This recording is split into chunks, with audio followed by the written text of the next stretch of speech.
भगवान की अद्वैत की कृपा है जो मुझे मनुष्य का शरीर दे दिया, और फिर अति कृपा उनकी होगी कि हम लोग सत्संग के मार्ग पर चलें, सत्संग में जाएं, भगवान की कथा श्रवण करें। वैसे तो प्रभु की कृपा सब पर बराबर रहती है। अति हरि कृपा जाहि पर हुई, पाम दे ये मार्ग सोई। अति कृपा होती है, वो भगवान के मार्ग पर पांव रखता है, भक्ति के मार्ग पर पांव रखता है। मनुष्य को अपने धन का अभिमान रहता है, बल का अभिमान रहता है, परिवार का अभिमान रहता है। जब तक उसे अपना बल रहता है, अपने परिवार का बल रहता है, धन का बल रहता है, तब तक भगवान निर्धक रहते हैं भक्त से। और जब उसका सब बल समाप्त हो जाता है, केवल प्रभु का बल रह जाता है, वो देर एक क्षण के नहीं लगाते, उन्हें आना कहीं से नहीं पड़ता, तुरंत प्रकट हो जाते हैं भगवान। जैसे कि द्रौपदी को पहले बल था कि हमारे तो 5 पति हैं, द्रोणाचार्य हैं, गुरुदेव भीष्म पितामह हैं।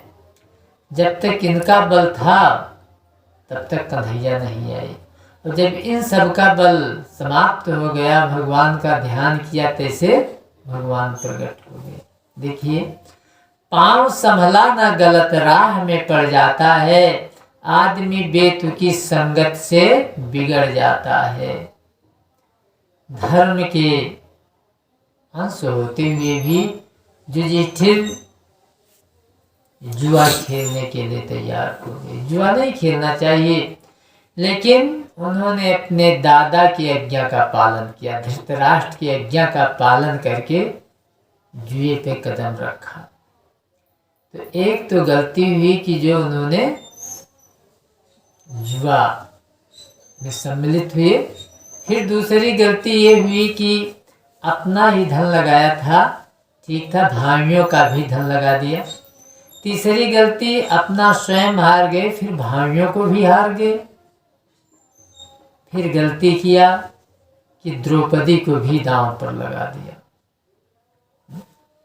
तो धर्म के पूत हैं खेलते दूती, भयो अजगूत तहाँ एक भारी, कि राजियो पाट गयो सब ठाटियो, हारे ने बाटे अनुज बलधारी। राजा से रंक भय है निशंक, अहा पिथि अंक न जात मिटारी। मर्याद की याद भई बर्बाद, जब हारी गयो द्रौपदी सनारी। कहाँ राजा थे, कहाँ तुरंत रंक हो गई, सब हार गए। मर्यादा वहीं समाप्त हो गई जब द्रौपदी को भी दांव पर लगा दिया और हार गए। तो बोला दुर्योधन दुशासन से, द्रौपदी को जाकर ले आना, इस सभा बीच नंगी करके जांघों पर मेरे बैठाना। सभी आश्चर्य में पड़ गए। राजाओं की समाज थी जहाँ द्रोणाचार्य, कृपाचार्य, भीष्म पितामह इत्यादि बैठे हुए थे। सबके बीच में कहता है द्रौपदी को ला करके नंगी किया जाए। जिसको सुनने में पाप है, कह रहा है, वो सभी लोग सुन रहे हैं। कहता है कि जब गया था मैं हस्तिनापुर से, यज्ञ सो माही बुलाए थे, जल को थल समझ के कूद पड़ा, तब बहुत चोट को खाए थे। जब मुझे आमंत्रित किया और मैं वहाँ पर गया, तो उस समय ऐसा विश्वकर्मा ने ऐसा सुंदर बनाया था कि जहाँ तो जल भरा हुआ था वहाँ थल जान पड़ता था, मानो पत्थर सुंदर लगे हुए हैं। और जहाँ थल था वहाँ जल मालूम पड़ता था।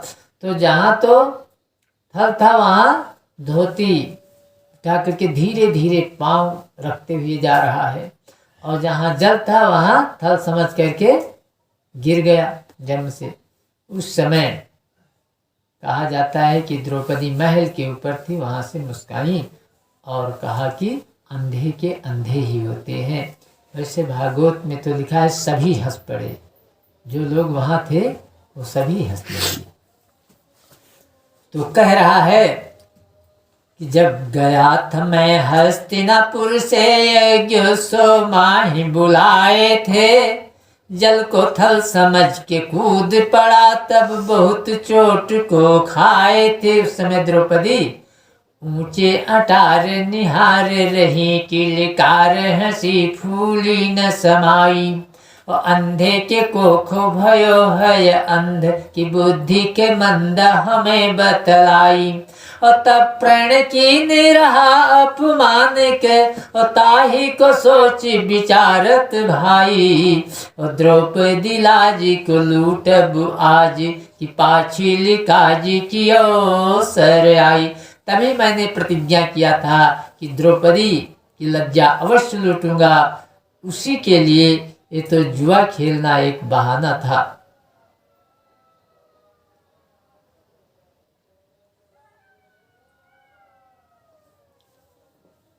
जाता है दुशासन, द्रौपदी महल में थी और कहा चलो तुम्हारे पति हार गए हैं, युधिष्ठिर चलो सभा के बीच में।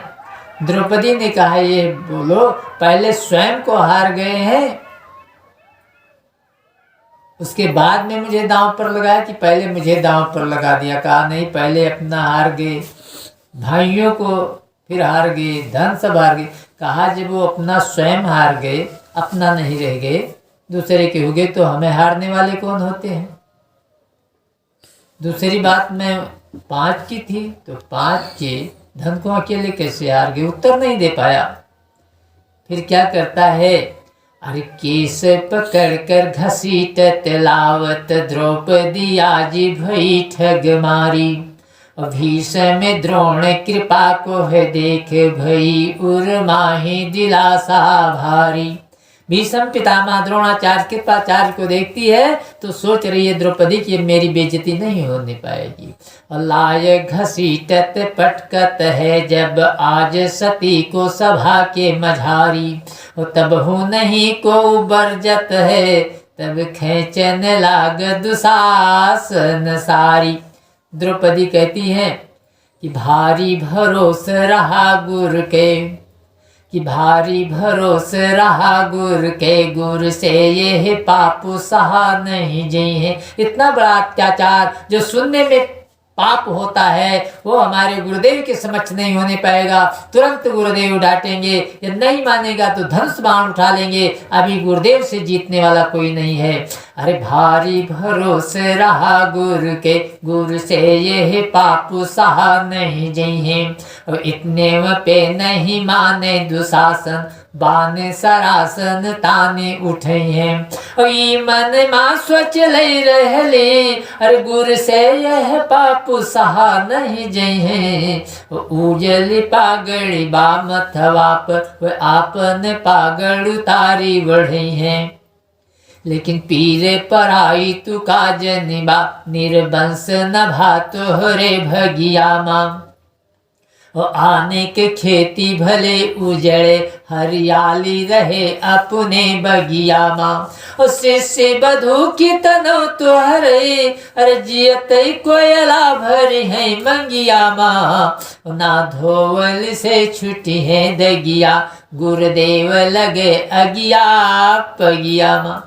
द्रौपदी कहती है अरे एक से एक जुरे छत्री, सबकी आँखियाँ झुक सोने लागी, और द्रौपदी चारी ओर निहारी के धीरज छोड़ी के सोचन लागी, और नैने बड़े बड़े बाल बड़े बड़े मोती आंसू को बोवन लागी, और द्वारिका नाथ जोहारी जोहारी, सभा बिचवा खुद रोवन लागी।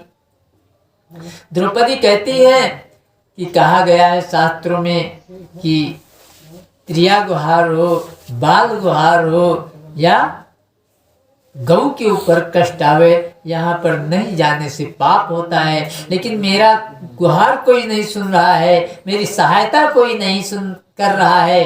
अरे लागती को न गुहार खड़े हैं ठाकुर एक से एक संघोती, और नैन तरे रत बाय दुशासन बाजी लख जैसे सूखी कपोती, और तेरे बिना कुछ सूझल नाही खड़ी बहनी सभवा तेरी रोती, और द्वारिका नाथ अनाथ भयो यह सोची के आज निहारत धोती।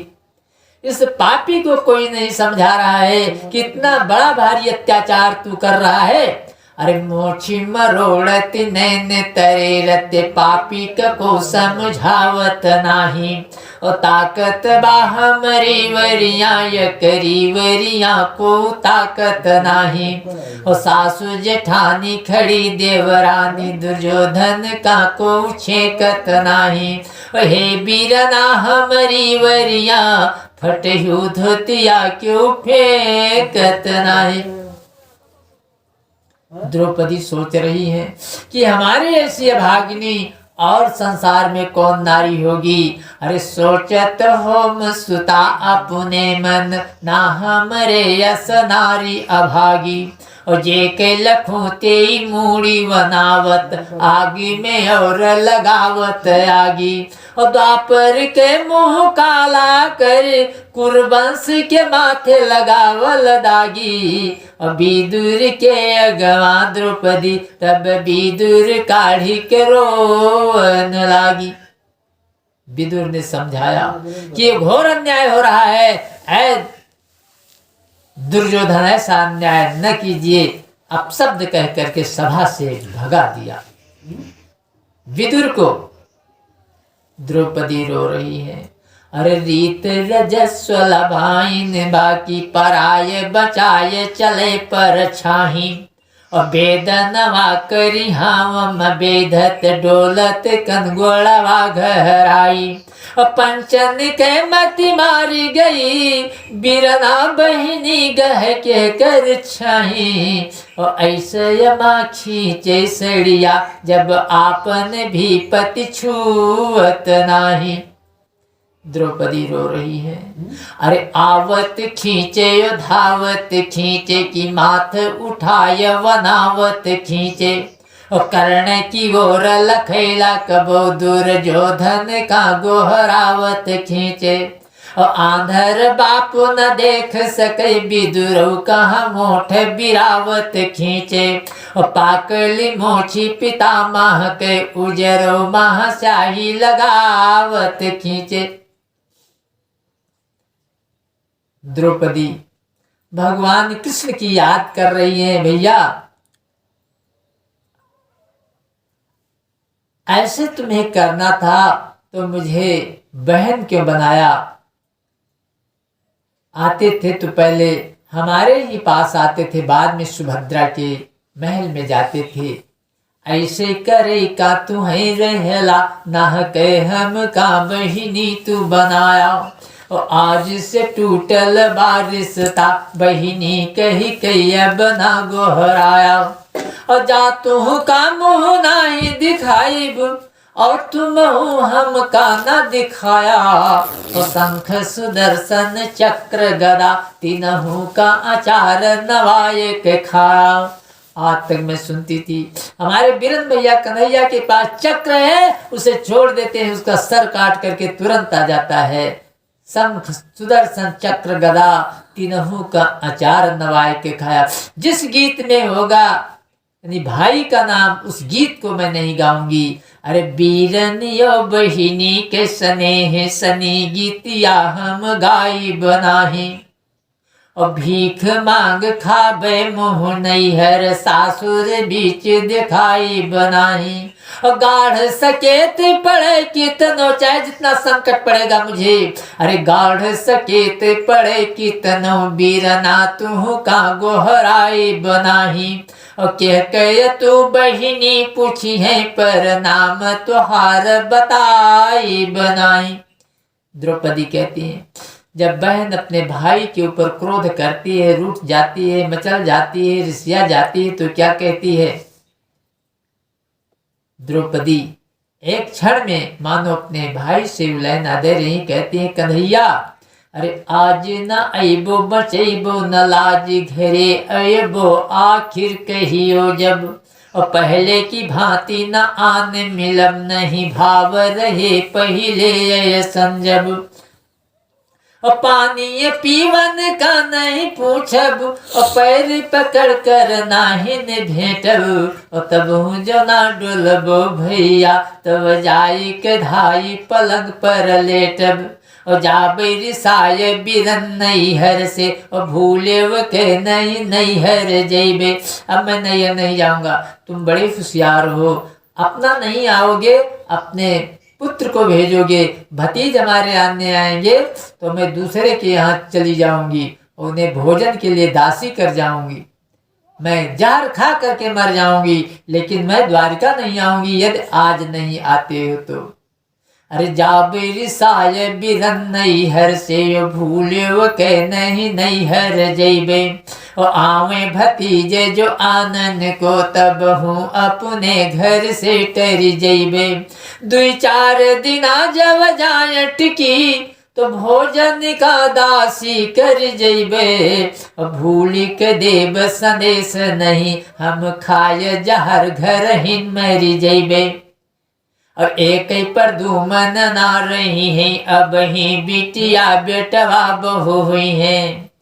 कहती है कन्हैया 16,108 रानियां हैं, एक प्रद्युम्न ही नहीं रहेंगी, बहुत होंगे, और समझ लीजिए प्रद्युम्न के काजल मैंने ही लगाया है। भाभी कहेंगी द्रौपदी को बुला लाओ, उनका लगाया हुआ काजल देखो हमारा पुत्र स्वस्थ है, तो तुम नहीं तुम्हारे पुरखे आ जाएंगे तो मैं काजल लगाने के लिए नहीं जाऊंगी, यदि आज आप आते नहीं मेरी लज्जा नहीं बचाते हैं। अरे एक ही पर धूमन ना रही हैं अब ही बिटिया बेटवा बहू हुई हैं, और काजल लगावे बदे हम का फिर भवजी हम का बलवई हैं, और आने बदे हम का पुरखा लगी जाए मनाई न पहे, और तू गोड़वा गिरबा हमरे की काजल लगावे बिना रही जई हैं, और ऐसे मजो बिसरायो हमें बीरना तू से हम बोल बनाही, और तू बहिनी बहिनी कर बात हरी वरिया हम ताक बनाही, और सावन मात्वे बांधे बदे कबहू राखी मंगवई बय नाही, और पूस मलई खिचरी बा गठरी सरी जई है खोल बनाही। कन्हैया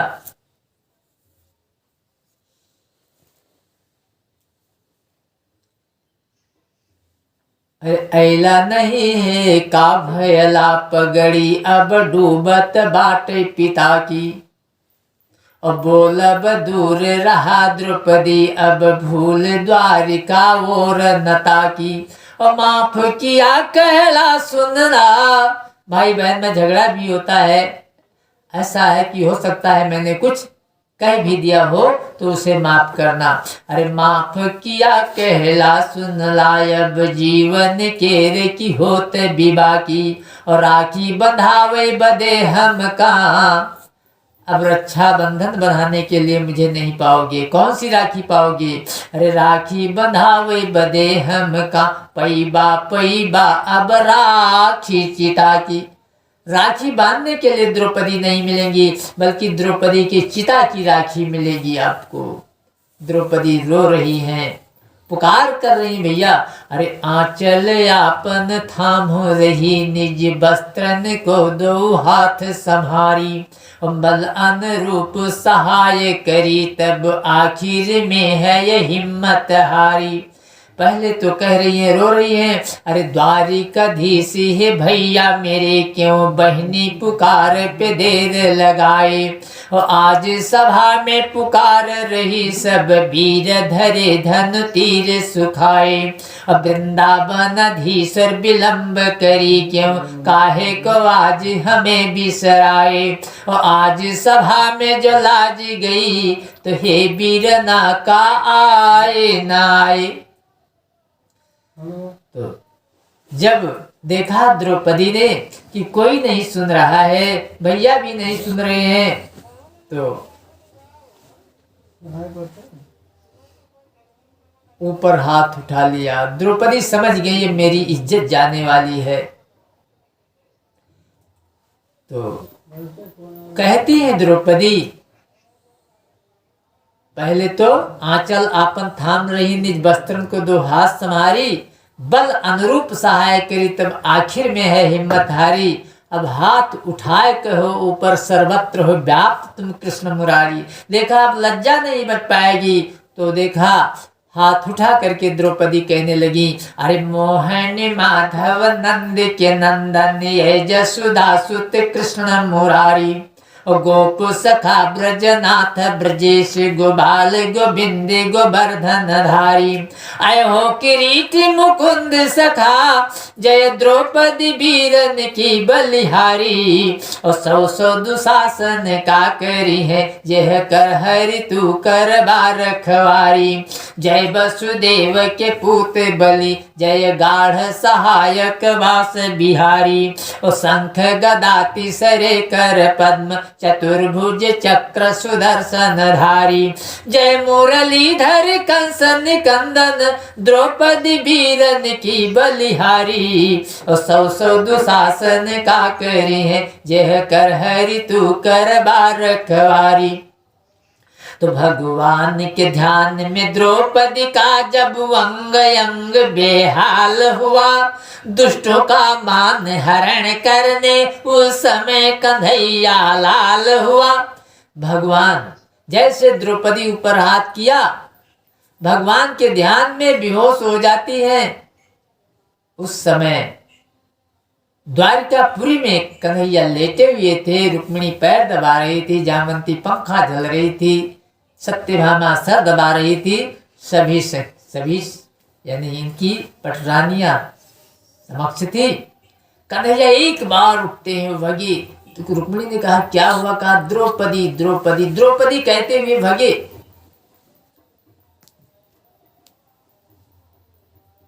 गरुड़ जाता है पीछे पीछे, प्रभु मेरे पीठ पर तो बैठ जाओ। मेरा जब बाल्यकाल था तो मैं दैत्यों और देवताओं के बीच से अमृत घट ले आया था।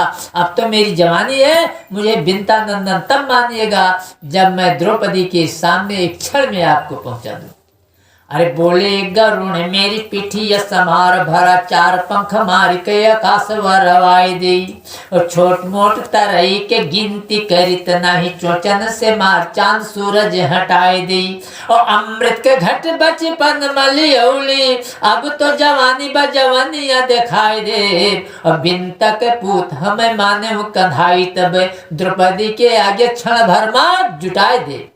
लेकिन आने के ना बहिनी के गुहारी में, भाई चला तब काहे मुड़े रे। और मेघ हटे रवि चंद्र छटे, नभ में तरई बिछुड़े पछड़े रे।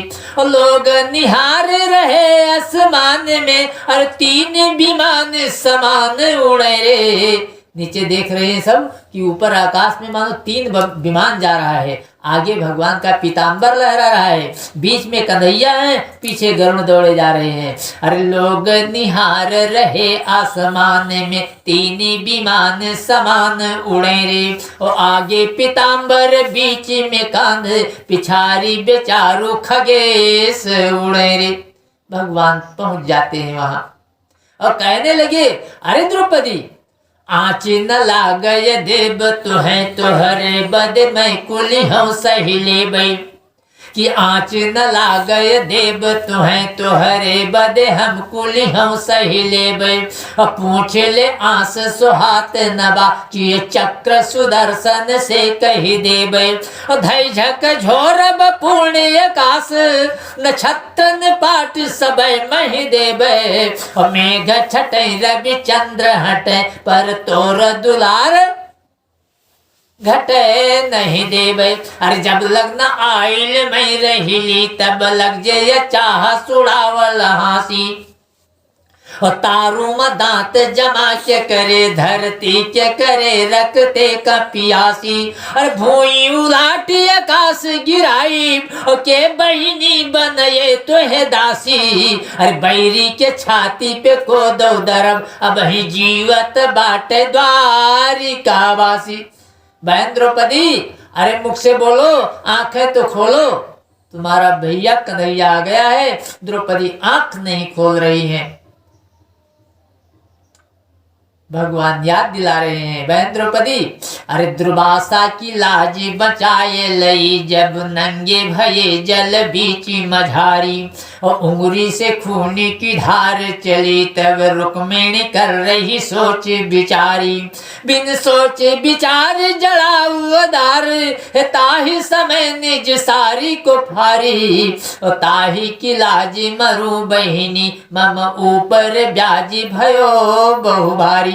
भगवान याद दिला रहे हैं कि दुर्वासा की लाज बचाए ले। एक बार कालिंदी में दुर्वासा जी स्नान कर रहे थे, इधर द्रौपदी जी भी पहुंच जाती हैं सहेलियों के साथ। घाट पर बैठ गई कि बाबा जी स्नान करके बाहर आ जाएं, फिर हम लोग भी स्नान करें। 1 घंटा हुआ, 2 घंटा हुआ, ठंडी का महीना था, काफी देर हो गया। तो द्रौपदी ने कहा महाराज हम लोग सोच रहे हैं आप बाहर आवे, हम भी स्नान करें, और आप कितने देर से स्नान कर रहे हैं। बाबा ने कहा बेटी, बाबा कांप रहे थे जल में, सोचते थे चली जाएं तो हम बाहर आकर के लंगोटी लगावें। कहा बेटी मेरी लंगोटी इसी प्रवाह में बह गई, मैं नंगा खड़ा हूं, मैं सोच रहा हूं तुम लोग यहाँ से चली जाओ तो मैं अपना आकर के वस्त्र पहन लूं। द्रौपदी अपना आंचल फाड़ करके फेंका, प्रवाह में बह जाता, आधी साड़ी फाड़ करके फेंक दिया, बाद में डुबो करके थोड़ा बालू वगैरह बांध करके फेंका। बाबा लंगोटी लगा करके बाहर आए। कहा बेटी आज तूने मेरी इज्जत बचाने के लिए अपनी इज्जत की परवाह नहीं किया। एक एक सूत के जगह पर करोड़ों साड़ियां तुम्हें एक दिन पर ब्रह्म परमात्मा प्रदान करेगा। भगवान याद दिला रहे हैं बेटी, जो दूसरे की लज्जा बचाता है उसकी लज्जा कभी जाती नहीं। जो दूसरे की इज्जत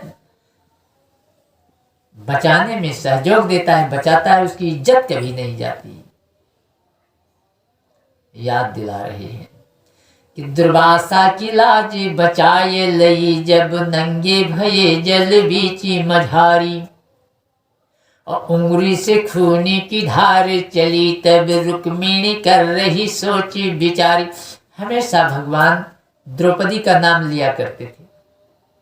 कन्हैया 16,108 रानियां थी, सब सोचती थी कि देखो द्रौपदी हम लोगों में से किसी का नाम नहीं लेते हैं और द्रौपदी का है बहुत नाम लेते हैं। इधर इनकी बहन सुभद्रा जब आती थी द्वारिका तो अपने भाभी से कहती थी देखो जब ये हमारे यहाँ कभी जाते हैं तो हम जल ले आवे साथ में, और द्रौपदी भी ले आवे तो ये हमारे हाथ का जल नहीं ग्रहण करते, पहले द्रौपदी के हाथ का जल ये ग्रहण करते हैं, फिर बाद में पहले द्रौपदी के ही कमरे में जाते हैं, बाद में हमारे कमरे में जाते हैं, जबकि हमारे सगे भाई हैं। तो ये जब नंद भाभी इकट्ठी होती थी तो कृष्ण की ही निंदा, वो 16,108 कहती थी कि देखो हमारा नाम नहीं लेते, द्रौपदी की बहुत याद करते हैं। इधर सुभद्रा भी कहती थी कि हम सगी बहन हैं लेकिन हमें उतना नहीं मानते जितना द्रौपदी को मानते हैं।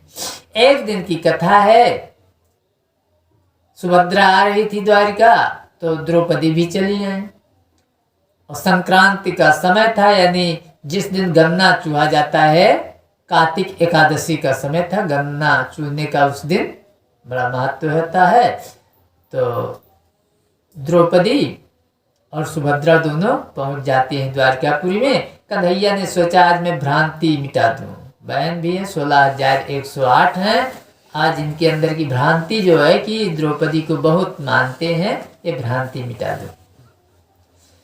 बहन सुभद्रा और रानियां सब कहती थी, आए हो घनश्याम आप करते मनमानी है, हम लोग आपको हृदय से चाहती हैं और आपके दिल में सदा द्रौपदी समानी है।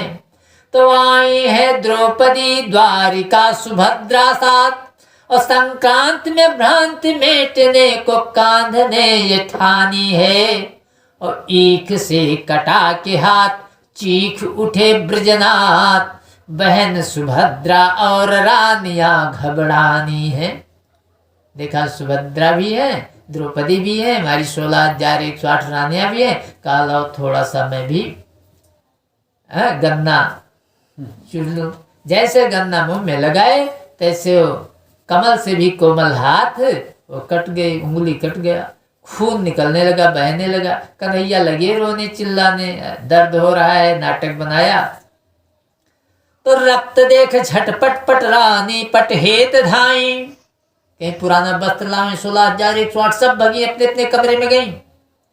रक्त देख झटपट पट रानी पट हेत धाई, बहन सुभद्रा के न दुख का ठिकाना है। और रक्त बहता है मेरा कान सहता है दुख, करूं उपचार द्रौपदी ने यह ठाना है। और देख करके पीर होए अधीर चीर डारी चीर, द्रौपदी ने देखा क्या इस खून से हमारी साड़ी कीमती है? नई साड़ी पहन करके आई थी, इतनी कीमती साड़ी, और उस साड़ी का आंचल तुरंत झर से फाड़ करके उंगली में लपेट दिया।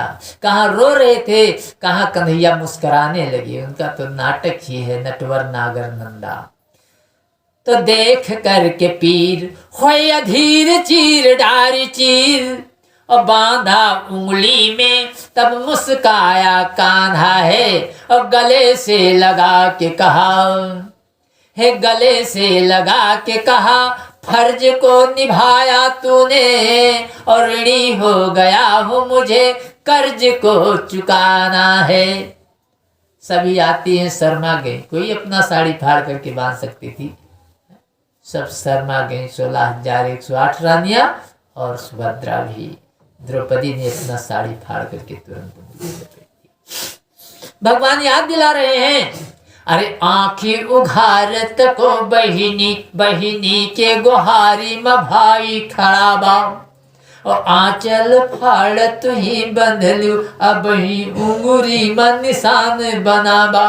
और भयवा तुहार यह ऋणिया, करजा देहली बड़ ब्याजी बढ़ावा।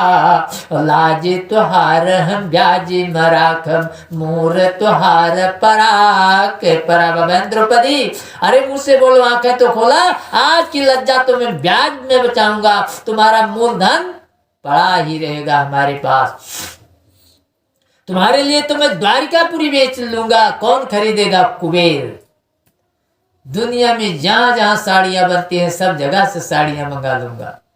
इससे भी तुम्हारा तन नहीं ढकेगा तो मैं जा करके लक्ष्मी का नीलांबर लाऊंगा, फिर भी मैं पीछे पग नहीं रखूंगा, फिर भी लज्जा न बचेगी तो मैं अपना पीतांबर उड़ा दूंगा। मैं नंगा हो जाऊंगा बहन, मैं दिगंबर बन जाऊंगा, नंगा हो जाऊंगा, लेकिन तुम्हें नंगा होने नहीं दूंगा। भगवान कहते हैं, बहन अरे द्वारिका बेच कुबेरी के हाथे, अंबर के सब गांठी मंगईबे। और याहू से जो तन ना ढकी है तव जाय रमा से नीलंबर लईबे। और अंबर लाय नीलंबर लाय तब बहिनी पग पाछे न देबे। और छोरे पितांबर ढक पे तन पे तोहरे बदे आज दिगंबर होबे। 10,000 हाथी का बल घट गया, लेकिन साड़ी के पहाड़ लग गए। पता ही नहीं लगता कि नारी बीच सारी है कि सारी बीच नारी है, कि नारी ही की सारी है कि सारी ही की नारी है, कुछ पता ही नहीं लगता। साड़ी के ढेर लग गए। 10,000 हाथी का बल घट गया, थक गया, कांपने लगा, पसीने हो गए, लेकिन 10 गज चीर नहीं घटी। क्या करे, थक करके बंद कर दिया खींचना। धृतराष्ट्र ने सोचा कोई शक्ति काम करती है, कहा कि बेटी हमारे पुत्रों को क्षमा कर दो।